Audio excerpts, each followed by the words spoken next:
Hey guys, and welcome back to the channel, and welcome back to the first time watching review series, and welcome to the 10th episode of the Friday the 13th first time watching review. So, I genuinely can't believe we are actually here, but we are now on the 10th, yes 10th, you heard me right, X, number 10, double digits, 10th Friday the 13th film, and that is none other than Jason X, which I'll actually just get out right here.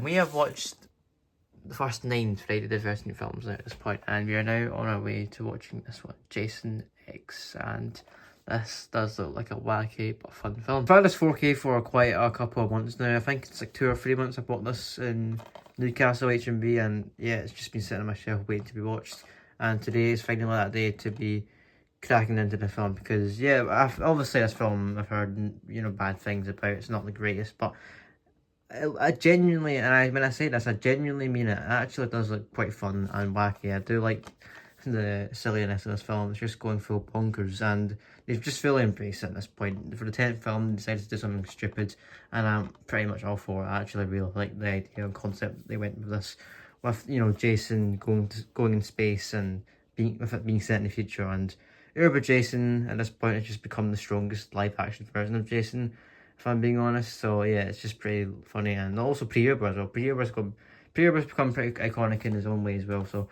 yeah, this film is actually, I would say, in terms of cult following, it's been pretty substantial actually. I think it's gained a pretty good following. But obviously, I don't think it definitely won't be as good as, you know, say the likes of Part 6 and Part 4, definitely. Jason Lives and the final chapter are great. So this might not be as good, but I think it will still be really enjoyable. Without further ado, let's get this down in the player and start watching Jason X. So let's get this out of the slipcover. And pop the disc out, you get the best of both, as you can see. That's really cool. Slipcover with new artwork, and then actual case with the original. And then pop this in the player. And just wait for it to load. Okay, so we're into the main disc menu now, and this is looking pretty cool. That's a nice disc menu for the film. It's showing clips, and it's a nice layout. It's obviously IRL, so it's bound to be nice, but you can see some clips already. There's Pre-Urban Jason already, and yeah, just a bunch of stuff, special features set up, but obviously the main thing is play the film. So without further ado, let's just watch Jason X after the film. In the year 2455, on a routine training mission, a team of students is about to discover a life form frozen in time. Wow. They're on their way back. Prepare for docking and power up the lab. You brought him on board? Everything's under control, man.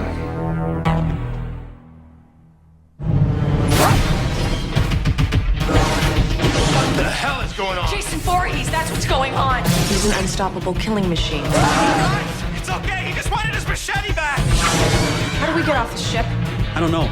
Look, we're gonna be all right. What, are you high? He's here. You have got to get them out of there. Hey, Slappy. I think we're finally okay. What the hell is that? You've got to be kidding me. Oh, wow. He's been modified. Oh, you think? You guys might want to run.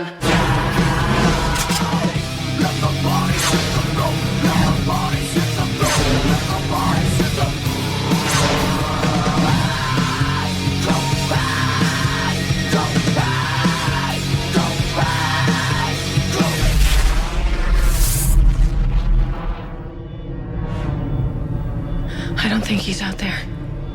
Why don't you just stick your head out and have a peek?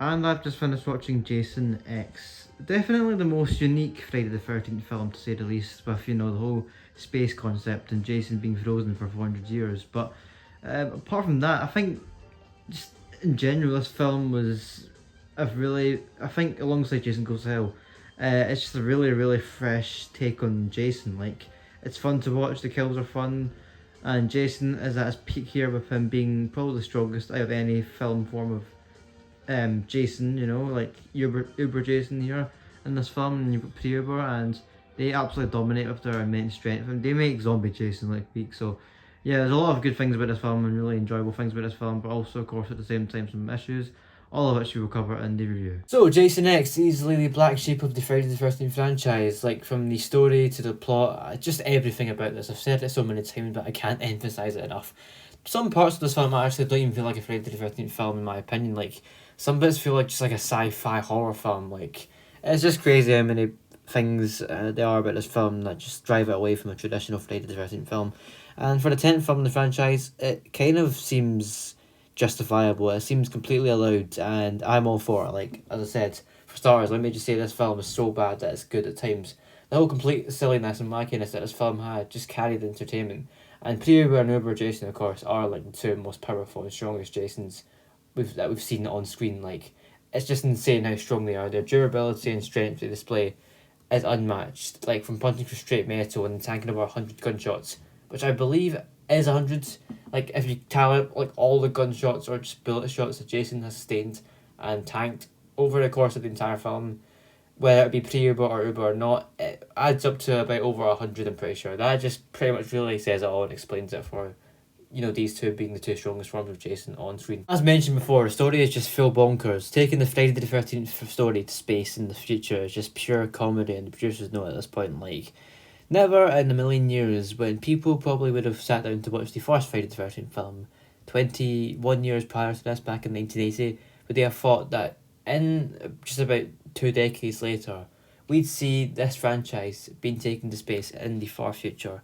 That just would have never crossed our minds. That's just something to say. Like, the fact that they actually decided to put Jason in space and make a movie out of it, like, the fact that this guy, right, I'm sure one of the people or producers behind this film had an idea to put Jason into space, and then they just sat down and basically thought, oh, why not put Jason into space for the 10th film? It's going into double digits now. It's like the 10th film into the franchise. We've done so many crazy things already, like bringing back like a zombie or take him to hell. What's next? What is something that could one up that? So, going to space, that's just pure crazy and hilarious, I find it, and it actually makes it for a really entertaining film, in my opinion.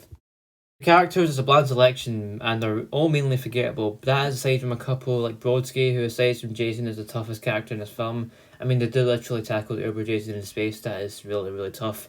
And he reminds me quite a lot, actually, of Samuel Jackson. When I actually first watched the film, I thought that was Samuel Jackson. I was like, I didn't know Samuel Jackson was in Jason X, but no, it's a different actor, but it just looks a bit like Samuel Jackson. Yeah, he's definitely the actual best character, apart from Jason, the best character in this film, because he actually does useful stuff and isn't exactly stupid like a lot of people in this film. He's quite smart. He's actually got really good durability now that I think about it. Like, I think he stabbed in the stomach by Pre-Uber and just kind of came back usually. He also survived breathing in space without any mask or helmet on. That is also a very impressive feat. The kills in this film are really, really enjoyable. I think I've mentioned that a few times as well in this video, but the kills genuinely are really fun to watch. I mean, there's just so many to like choose from.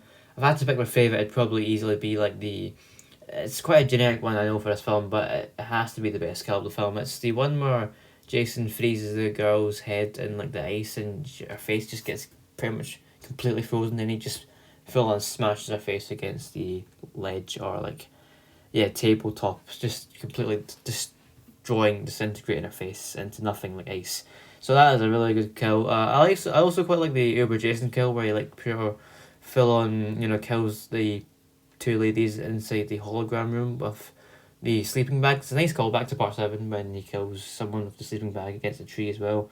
That was really good, and yeah, I think every kill in this film, there's not a single bad kill in the film, in my opinion, sorry. All the kills are decently fun and enjoyable, but if I had to pick one single favourite kill, then it would obviously be the ice freezing one. The ending is quite, I don't know how to say it, like, quite open up to interpretation, if you want to say like that. Like, Jason kind of sort of dies, or does he die? Like, it's not really confirmed. You basically have to use your mind and think whether he did or not die. Like, it's up to you to think what happened. I personally think he died. I think this ending was like just basically the ending of the original 10 films. That was the last we see of the original Jason. I mean, after this, Freddy vs. Jason is its own thing, pretty much, I guess, as a crossover between the two franchises.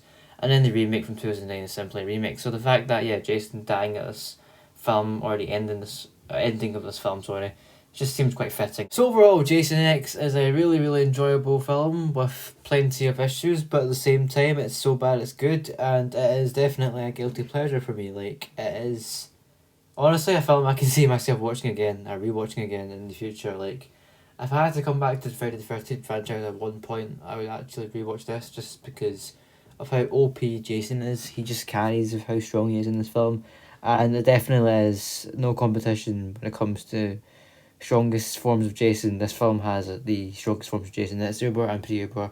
They make zombie Jason look weak. I think they confidently beat every single form of Jason from any of the other Friday the 13th films any day of the week. Like, I think they could take on FHA Jason actually. That'd be a close one, but they definitely do beat FHA Jason in a fight. Both pre-Uber and Uber. So yeah. But anyways, my final rating for this film would be a 3 out of 5 stars. That is quite valid and, you know, quite reasonable for me, in my opinion. Especially with this film being quite, you know, absolute over the top and silly. I think 3 out of 5 stars is more than enough. And out of 10, probably 6 out of 10. It's actually not a bad film. You actually view it as like a just film in general, view it as a fun film, then it's actually not bad. I think it's actually an okay film. So yeah, it's definitely not the best Friday the 13th film obviously I've seen. There's way better. There's been way better, like Part 6. But at the same time, I've seen worse, honestly. I think Part 9 was genuinely worse than this. Same goes for the original and Part 5 in the beginning. So it slots itself just comfortably, I would say, right in the middle of the Friday the 13th franchise. It's not bad, but it's not great either. So yeah, but honestly, I'm surprised as well, like how much I enjoy this film. Especially going into it, hearing all the bad things about this. But yeah, it's not as bad as some people say it is, in my opinion. That's it for this review, guys. Thank you for watching this video. If you did enjoy, please remember to like, comment, share, and subscribe if you want to. Comment down below if you can give this film if you've seen it or not. And this will be the last Friday the 13th first time watching and review video for some time. I'm not sure when I'll be able to watch Freddy vs. Jason in the 2009 remake, just simply because I don't have them on physical media. These last 10 films have all been watched on Blu-ray and 4K, if you've noticed. So yeah, I just simply don't know when I can, you know, watch the other two. I will try and do videos on them at some point. Like, I do want to watch them too, of course, as I want to complete the franchise, but I just simply don't know when I'll get a chance to watch them. But the first chance I do get to watch them, I'll obviously be making videos on those. So yeah, but for now, this is the end of the Friday the 13th first time watching and review videos. I'm thinking of doing The Godfather next. I've done part 1 already. I'm going to watch part 2 and part 3, do videos on those. So stay tuned for that. But yeah, that's the first video. And until next one, bye bye.